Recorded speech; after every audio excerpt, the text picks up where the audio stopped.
रास्ता नहीं बताओ, ऐसे आतंकवादी बता रहे हैं पब्लिक को। मोदी जी हमें जो बतावे, आप कहते हो किसान नहीं हो तुम, कैसे पता पड़े तुम्हें किसान है कि हम डकैत है कि हम बेईमान है?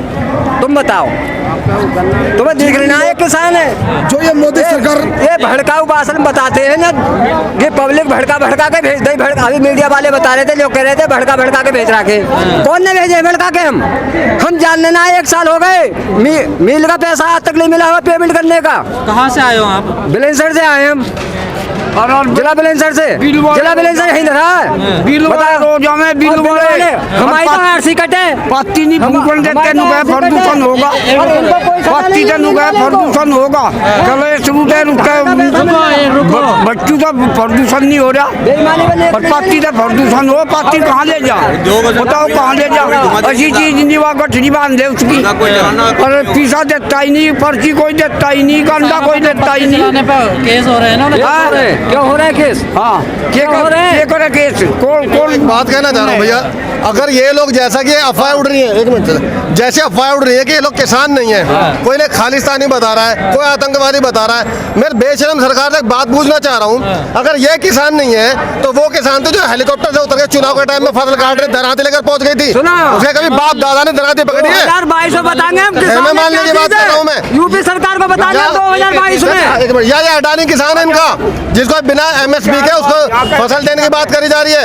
ये किसान नहीं है जो सुबह से शाम तक यहाँ पड़े हुए हैं, इस उम्र में खेती कर रहे हैं, खेत के सारे दाम बता सकते हैं, एक एक चीज का भाव बता सकते हैं, आपकी पूरी सरकार का रेट बता सकते हैं। ये किसान नहीं है, वो किसान है हरामजादे तय करेंगे रेट, वहाँ बैठे हुए वो बताएंगे। लेकिन सरकार कह रही है कि 2-4 लोग आ सकते हैं बात करने के लिए, इतनी भीड़ लेकर आओगे कोरोना फैल जाएगा। 2-4 लोग कौन आएंगे? अभी कोरोना के बाद अभी कल की ही बात है हैदराबाद की, जहाँ पर अमित शाह जी ने बड़ा रोड शो करा, वहाँ कोरोना नहीं था। अभी बिहार में इलेक्शन था, वहाँ पर कोरोना नहीं हुआ।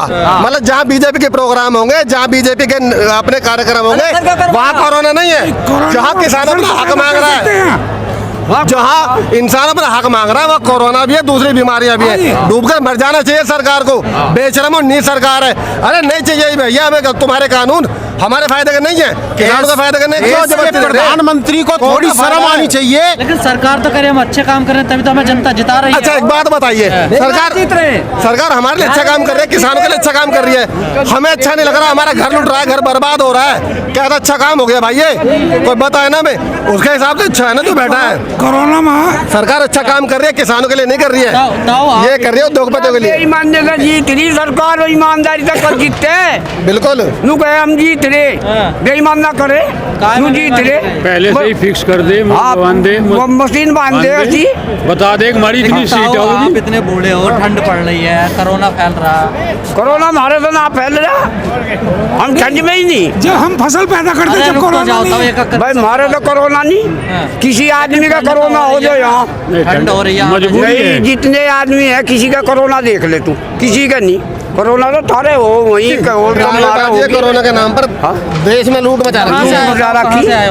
बागपत से आए, बड़ौद के पास से, मौसम से। क्या कहना चाहोगे मोदी? हम तो नहीं कहना चाहिए मोदी तक, तीनों कानून वापिस हो, वहाँ ठीक करो, तीनों कानून वापस हो। बिल्कुल। लेकिन सरकार की मंशा नहीं लग रही कि वापस करेगी, उसका मूड ही नहीं लग रहा कि वापस करेगी। हमको नहीं मूड लग रहा, हम तो नहीं ऊपर करेंगे, नहीं करेंगे हम तो रहेगा। हाँ निश्चितकालीन सरकार झुकना नहीं चाह रही है, क्या आप लोग मतलब झुकने के तैयार हैं? हम इससे सरकार तो कभी झुकेगी नहीं, क्योंकि तो अपनी बेशर्मी पर अड़े हुए हैं। लेकिन इस बार किसानों ने तय कर लिया है, लड़ाई आर्या पार की है। ये महीनों का राशन तो अभी साथ लेकर चले हैं, महीनों तक तो बैठने का इंतजाम है, और अपने साथ में पूरी दिल्ली को खिलाने का दावा कर रहे हैं किसान। ये किसानों की ताकत है, पूरा देश पूरी दुनिया चलता है जिसके किसानों के दम पर। उन्हें सरकार डरा रही है, झुकेगी नहीं झुकेगी तो ठीक है। इस बार हम भी मुकाबले के तैयार है, साथ खड़े रहेंगे, बराबर लड़ेंगे, देखते हैं कब तक नहीं झुकते। कैसे जाएंगे दिल्ली तक? तो सर आप लोग जा नहीं पा रहे, पूरे बैरिकेड लगा हुआ है, गड्ढे खुदवा जाए सड़क। हमारा संदेश तो जा रहा है ना, ये दिल्ली नहीं जाने देंगे, गड्ढे खुदवा देंगे, BSF लगा रखे, मिलिट्री लगा रखे, सारी फोर्सेज उतार दिए। क्यों उतार दिए भाई? अभी तक आपने कोई हिंसा देखी किसी भी किसान, इतना बड़ा आंदोलन हो रहा है पूरे देश के अंदर, एक भी जगह का मुझे बता दिया किसी भी प्रदर्शनकारी ने हिंसा करी हो?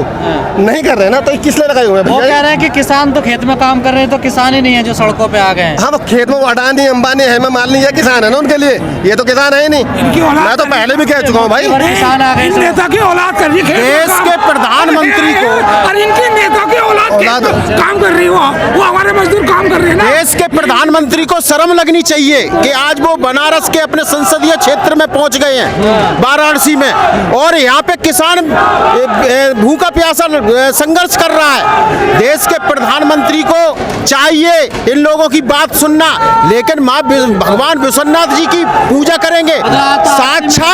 साक्षात भगवान विश्वनाथ जी का रूप तो ये किसान है। मोदी जी तुम होश में आ जाओ, अगर किसानों से बगावत करोगे तो आने वाला समय तुम्हें प्रधानमंत्री की कुर्सी सौंपी है, आने वाला समय तुम्हारे लिए इतना दुखदाई होगा कि कोई भी बीजेपी का कार्यकर्ता गांवों की तरफ कदम रखेगा तो उसके पैरों को तोड़ देंगे लाठियों से, उसे घुसने नहीं देंगे गांवों में। आप क्या बात कर रहे हो? हमें दिल्ली में रोके हुए हैं, हम गांवों में रोकेंगे बीजेपी के लोगों को, आरआरएस के लोगों को रोकेंगे।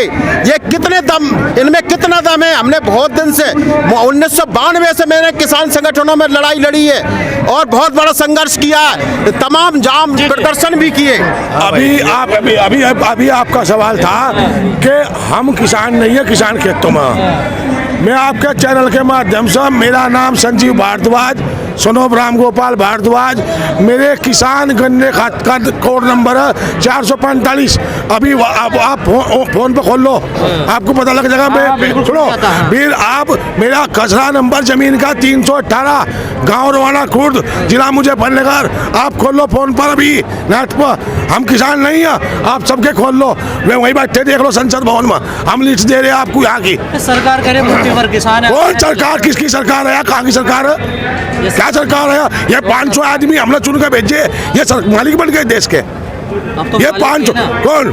तुम मालिक का तो उल्टा सीधा थोड़ा करने देंगे ना, तो जो मन में हमने ना सीधा करने के लिए भेजे थे, मालिक नहीं उल्टा करेंगे। वो कह रहे हैं आपकी तरक्की होगी इन कानूनों से। हम जो काम हम मांगे वो तो देते नहीं, तो जो चीज हम मांगे वो देते नहीं, जो हमें नहीं जरूरत वो देते हैं। हमारी तरक्की होगी, इन्होंने कहा था कि जब हम सत्ता में आवेंगे स्वामीनाथन कमेटी की रिपोर्ट आयोग की लागू करेंगे, आप करवा तो हमारा भला होगा। इन्होंने कहा था, कहने लगे हम खरीद की गारंटी देंगे, किसान के माल के खरीद की गारंटी। हमें कानून खरीद का दे दो, हमें दुकान दे दो। सरकार की कौन सी दुकान है जिस दुकान पर माल बेचा? रही बात अब यहाँ से किसान नहीं है तो फिर हमारे जवान भाई खड़े, ये ऑर्डर क्यों नहीं देते? मरवाते क्यों नहीं? हम भाई हमारे पास तो हथियार है नहीं ना, हथियार चलाने के, हमारे पास झंडा है, वैसे भी रहे हैं, ये बार बार गोली चलवाओ मरवाओ। हम कंपनियों को बेच रहे हैं। कहाँ से आता हूँ, कहाँ से आए? बागपत। क्यों आए हो, क्या मांग लेकर आए हो? यही मांग लेकर है, ये कानून को वापस ले। अच्छा, सरकार द्वारा जो फसलों के दाम मिल रहे पहले वे ही बहुत कम है। अब किसान इस बात से डर रहा कि अगर सरकार अपनी जिम्मेदारी से हटती है तो भविष्य में जो है किसानों की फसलों के दाम और भी कम हो जाएंगे। मसलन जिस क्षेत्र में सरकार अपनी जिम्मेदारी निर्वहन नहीं कर रही वहीं फसलों के दाम बहुत कम हो गए। जैसे गेहूं के दाम फसलों पे 1950 रुपये प्रति क्विंटल था, जबकि वो भी बहुत कम है। जहां गेहूं का उत्पादक किसान है वो बहुत गरीब है, उसे सरकार के पास पैसे नहीं तो कहाँ से दे? अब सरकार के पास मान लिया अरे 2 मिनट भाई, देखो सरकार भी किसान की, किसान भी सरकार के।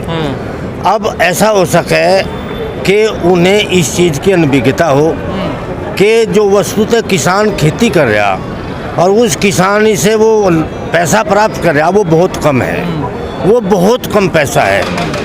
और सरकार जब आनी पैदा नहीं होगा हमारे देश में तो उस पैसे का करेंगे क्या?